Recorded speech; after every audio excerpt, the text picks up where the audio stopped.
बळीराजाचा सेनापती म्हणजे ज्योतिबा आपली आई म्हणत असते की इरापिरात तळू द्या आणि बळीचं राज्य येऊ दे.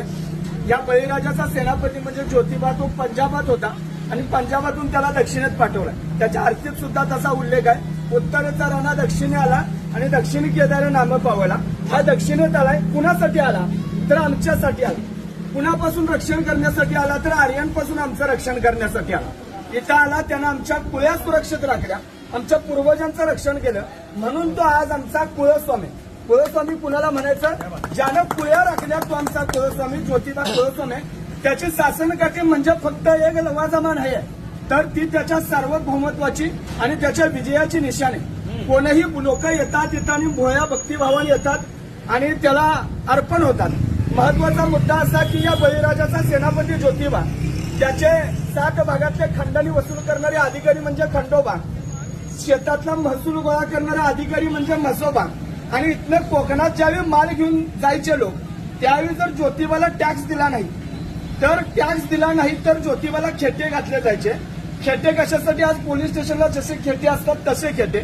आणि आज आपण वेगळ्या कारणाने खेटे घालतो, माझी नोकरी लागू दे, मला मूल बाळ होऊ दे, त्याच्यासाठी नाही. हा ज्योतिबा आपला पूर्वज आहे ज्याच्या पाठीमागे बा म्हणजे भैरोबा, मसोबा, बिरोबा, खंडोबा, चाकोबा, सवोबा, नाईकबा, ज्योतिबा, विठोबा आणि ज्याच्या पाठीमागे आई मर्याई, मसाई, टेमलाई, तुळजाई, जागाई, दोकाई, रघुमाई ही आमची आई आणि आमचे बाप ही आमचे पूर्वज आहेत आणि ही आमची दैवत आहे. त्यातला ज्योतिबा हा आमचा आहे आणि त्याची शासनकाठी आपण ज्यावेळी घेऊन येतो त्यावेळी प्रत्येक भागाचं ते प्रतिनिधित्व करणारी शासनकाठी असते.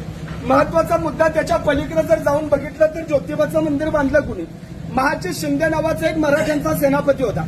1761च्या पानिपतच्या युद्धात मराठ्यांची प्रतिमा मलिन झाली. ती प्रतिमा धुवून काढण्याचं काम गयात माळ असणाऱ्या वारकऱ्यानं धुवून काढलं. त्या वारकऱ्याचं नाव म्हणजे महाजी शिंदे, ज्यांना पाटील बाबा म्हणत.